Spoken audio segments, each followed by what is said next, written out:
Basil Rathbone and Nigel Bruce in the new adventures of Sherlock Holmes.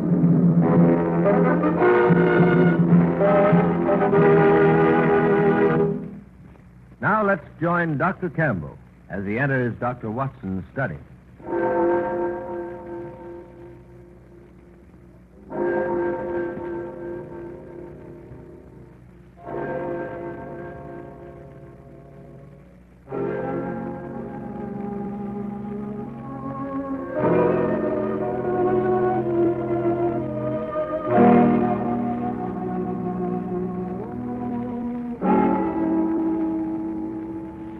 Well, here we are once again in Dr. Watson's study. Come in, Mr. Campbell. Come in.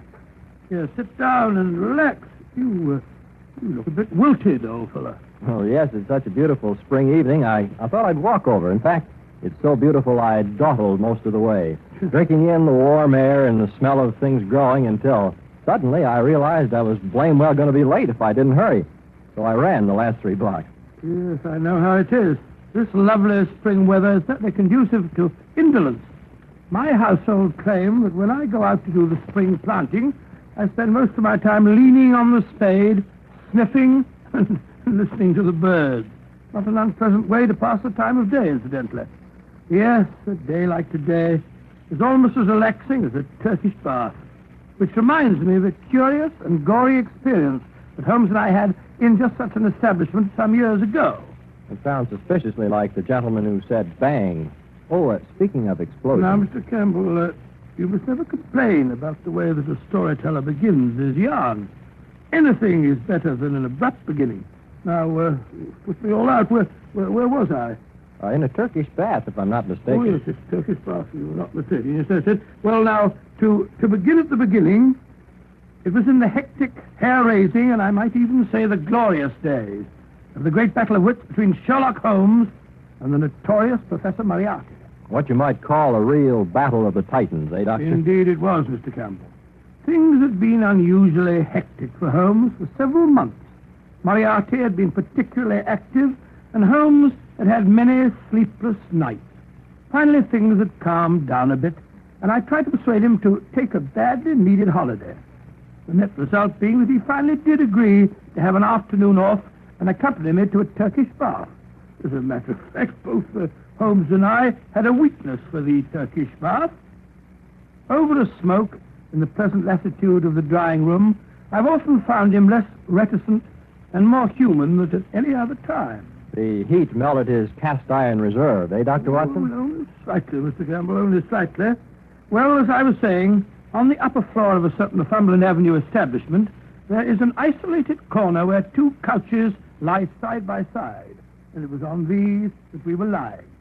Holmes had just shot his long, sinewy arm out of the towels which enveloped him and was fishing about in the inside pocket of his coat, which hung beside him. Where did I put it? Where on earth did I put it? Oh, confound the thing. Watson. I forgot to bring my tobacco. Oh, relax, Holmes. Just relax. Forget about tobacco. Forget Moriarty and relax. That's what we came in here for. Burble, burble, burble, burble. I am relaxed, my dear fellow. But I want to smoke. What about the burble, burble? Nothing like the peace and seclusion of a Turkish bath. Mr. Holmes! Mr. Sherlock Holmes! Hello? Gus, the steam room attendant seems to be paging you. Oh, my goodness. Now what? Has anyone seen Mr. Sherlock Holmes? See in his face. Here I am, Gus. Here I am. What do you want? Come on. Oh, Mr. Holmes, it's good I find you.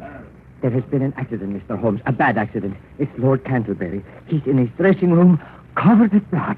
Oh, in that case, I fancy you want Dr. Watson, don't you? Not me. I'll be with you in a minute, Gus. Oh, no, not Dr. Watson. It's too late for you.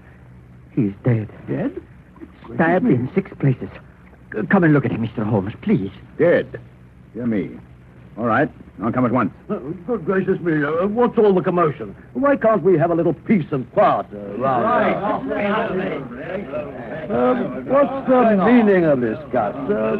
Why are these 2 persons talking at the top of their voices? My dear well, whoever you are, I was never under the impression that the Olympia Baths were a church. Furthermore, my dear Mr... oh, well, never mind the name. Tunbridge.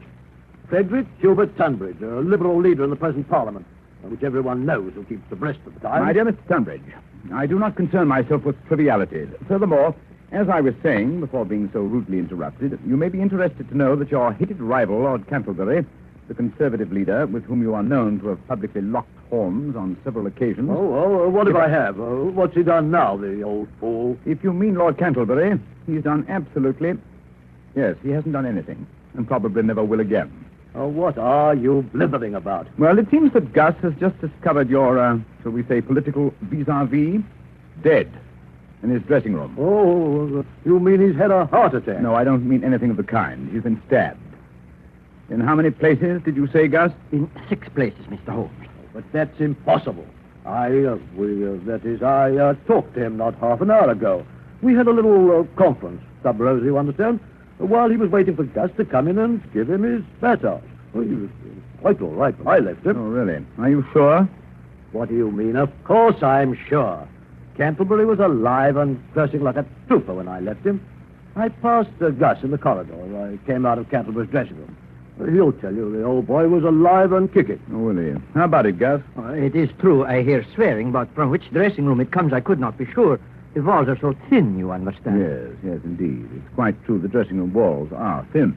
Gus, who is this person, and why is he asking all these stupid questions? But, Mr. Turnbridge, this gentleman is Mr. Sherlock Holmes, the famous detective. I've never heard of him. Got even with you there, Holmes. well, send for Scotland Yard. This is a matter of national importance. Quite, yes. I think you're quite right. You may as well send for Inspector Lestrade, Gus. Scotland Yard will have to be informed in any case. In the meantime, however, well, I think I'll take a look. Well, in the meantime, Mr. Whoever you are, I insist that everything be left strictly alone. Very well, then, Mr. Thingamabob, if you insist, but you'll be losing valuable time. I most emphatically do insist. Well, I'm getting out of here. Me too. I'd like some appointment. If you can do without me, I think I'll just... Oh, just a moment, gentlemen. Just a moment, if you please. I think it's only fair to point out to you all that suspicion is bound to fall on anyone who leaves before the authorities have had a chance to search and question him. Watch me. Oh. You mean I have to be searched? We seem to have stirred up quite a hornet's nest, eh, Watson? Yes, and I brought you in here for a rest.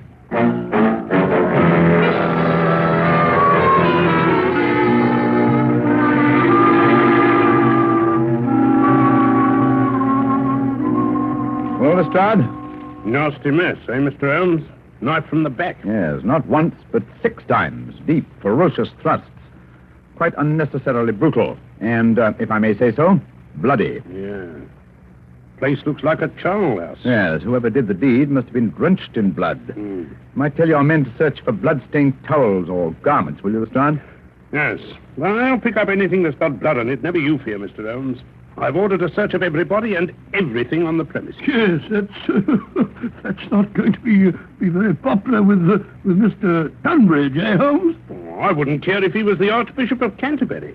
When Scotland Yard says search everybody, we search everybody. Besides, everybody knows he and the corpse here are bitter enemies. They fought like cat and dog. How long would you say he'd been dead, Mr. Holmes? Oh, I don't know. About, let me say, an hour and a half. Took nearly 40 minutes to get you here, Lestrade.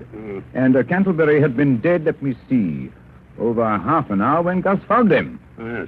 Gus, did the doorman notice who left the establishment during the half hour before the body was found? Yes, sir. Only old Mr. Welford. And he's too feeble and nearsighted to do a crime like this. Was the door to Lord Cantlebury's dressing room locked? No, sir. Huh? And how does it happen that he lay here for over half an hour before anyone found him? Particularly as he was down on the books for a massage half an hour before he was found. Well, you see, I thought he was asleep. Lord Cantlebury sometimes he knocked a little nap after he was in the steam room, and he didn't want I should disturb him. Oh, that's very interesting. Then you did come in this room once before you realized Lord Cantlebury was dead? Yes, Mr. Holmes.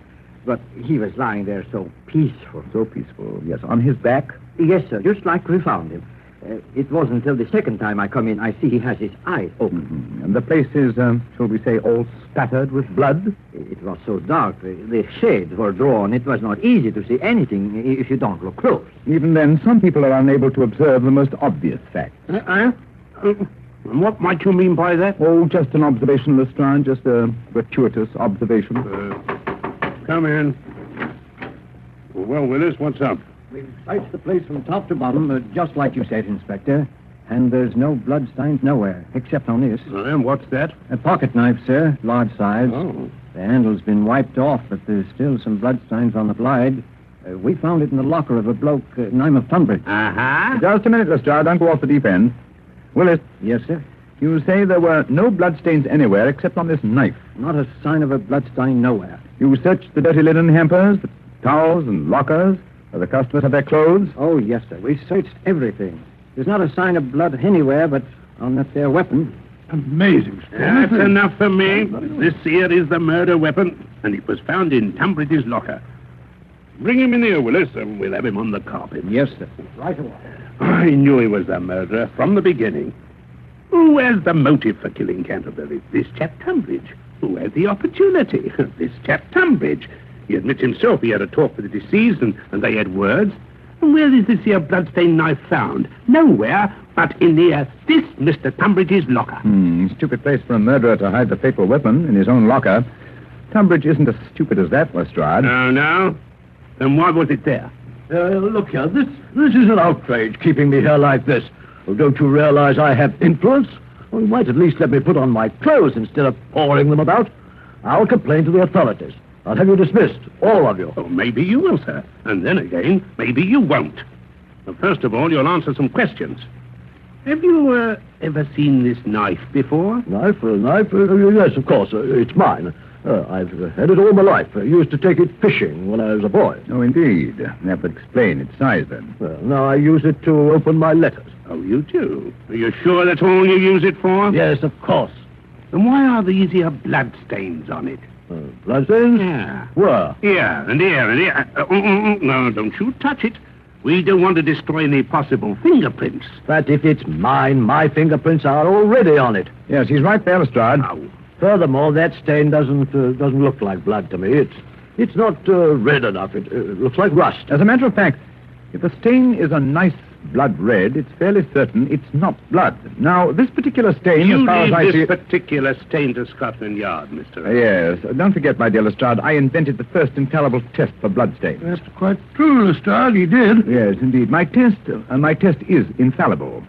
It works on blood that is new or on blood that is old. I discovered the first reagent, which is precipitated by hemoglobin. I'm sorry, mister, I'm sorry, but Scotland Yard hasn't any time for lectures. We believe in action. Now, Mr. Tunbridge, it's my duty to take you into custody, and it's also my duty to warn you that anything that you may say may be used in evidence against you. Anything I say? Do you realize whom you're arresting? I'm a leading figure in British politics. So was this fellow who lies here stabbed with your knife, which has still got bloodstains on it. Lestrade, if you'll pardon me for saying so, in this case, it's not the bloodstains that are in evidence, but the bloodstains that are not in evidence, which is the significant factor. What? Well, what do you mean by that? Simply that it would have been rather difficult for Mr. Tunbridge to have committed a murder as gory as this one without having bloodstains on the towel he's wearing or on the clothes which are still in his locker. What was to prevent him from dropping his towel outside Lord Canterbury's dressing room, going in and knifing him in the back, then sneaking down to the shower rooms, not more than 20 feet down the corridor, and washing away the evidence? Me going round about in the nude? Certainly not. Most certainly not, sir. Remember, my dear Lestrade, as you drag one of Britain's leaders away to jail, that it might have been possible for him to stab his enemy in a fit of temper, but he would never have dreamed of running up and down the corridors in his birthday suit. Oh, let me see. I'm afraid I shall have to look for another explanation of the missing bloodstains.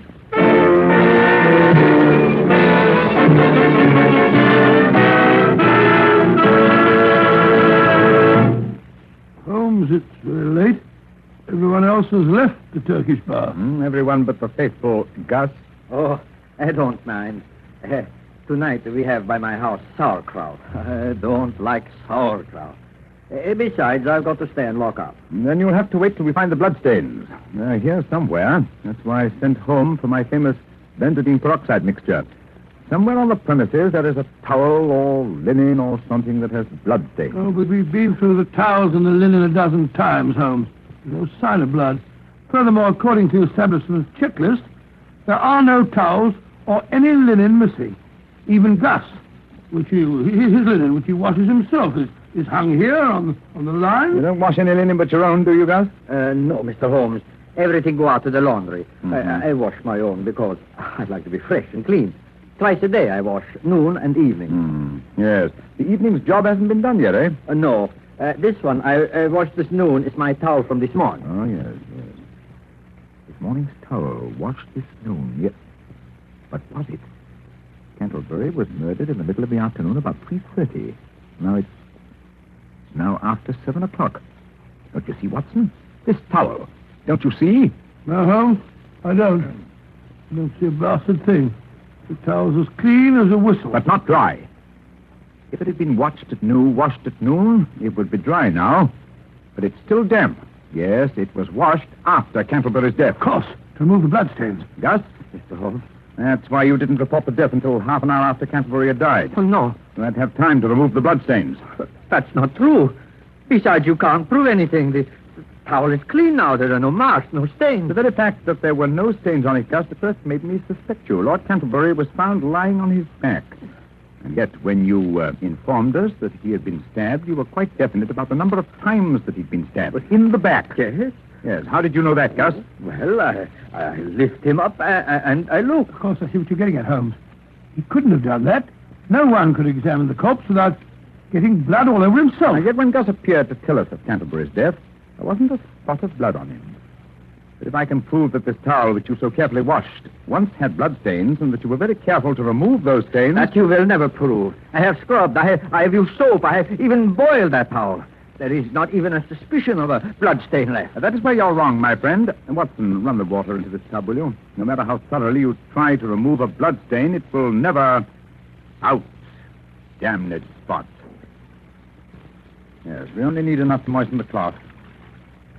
Now I'll drop a few drops of my famous solution onto the cloth. There we are. Have a look. Well, all I can see is a lot of pale blue streaks. Yes, it's undoubtedly blood. Blood? Yes, the curious blue streaks prove infallibly that there was blood on the towel. And now, Gus, how are you going to explain why you were so anxious to remove these bloodstains? No, I did not do it. It was Mr. Tunbridge. He did it. The knife was his knife. There was blood on it. Let me out of here. It's not my fault. I don't want to hurt. Holmes, he's running away. Jim Watson, we can't get him escape. Well, there he goes down the corridor. He's gone into the steam room. Don't worry, I'll get him.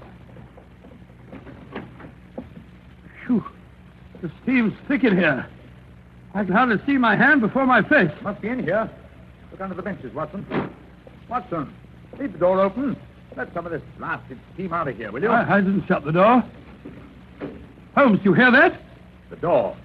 Someone's locked the door. Hey, somebody, let us out. Let us out, you hear? We're locked in. We've been locked in by mistake. No, you're wrong. It was no mistake, my friend. Moriarty. He's here in the steam room with us. No, that's just his voice through the ventilator. So you were behind this murder, too, Professor? Of course. Perhaps you would like to know why I had to kill Lord Canterbury. Yes, indeed. That would be very interesting. Good. I found it necessary to start a feud between the two great political parties because they're in danger of forming a coalition to pass certain housing reforms that would have proved very expensive to me. Well, what better way to break up an incipient collaboration than by killing one leader, having the other hanged for his murder? Very ingenious, Moriarty. A pity you should have chosen such a clumsy tool as Gus. Clumsy? Perhaps. But he fooled Scotland Yard, Mr. Holt. It was just my ill luck that you should be on the premises when the accident occurred. Oh, thank you for the compliment. Not at all. However, it's a mistake which I'm sure Gus will be able to rectify. Gus? How? Very simple. I've sent him to put more coals on the fire. Any moment now, there should be more steam. Yes, gentlemen, much more steam. I'm afraid that when you finish with this steam bath, you will never need another. No. You will be boiled alive. He's right there. There comes the steam pouring out of the opening over our heads. If only we could reach that opening, we could stuff some of these towels into the pipeline and cut off the flow. Good Lord, Holmes, it's getting very hot in here. Wait. I have it. One of the long benches. I'll stand on the end. I'll have to balance it while I climb on the top. Talk, Watson. Make a noise. Anything to cover up the moving of the bench. Oh, very well. Oh, it's getting hot. Moriarty, this has gone far enough. We can't stand much more of this. Steady, Holmes. Now hand me out the towel, quick. Moriarty, turn the steam off. You hear, Moriarty? Can't you hear? The heat, it's becoming unbearable. Yes, more towels, Holmes. Is it getting hot enough in there, Gentleman Boyle? I'm sure it is. Boiled nice and pink, boiled in steam, live steam. Goodbye, Mr. Sherlock Holmes. Now what happened? You can't stand up there all night, Holmes. I won't have to. Pressure's terrific. Huh? Any luck, it may soon become so great that it may burst the boiler. That's dangerous. Buildings will be known to collapse because of bursting boilers. Nevertheless, it's our one chance. If only the confounded boiler bursts before my arm is snapped in But two. Holmes, your arm isn't as strong as the boiler plate. Pressure. Pressure, my dear Watson. It's measured per square foot of air surface. Quite a bit of surface to a boiler. The opening of this pipe is fairly small. All the same, I'm afraid I can't hold out much longer, Watson. Hold on, Holmes. Hold on. It must burst soon. It must. The pressure. My hands. My hands. Look out! Look out! Look out!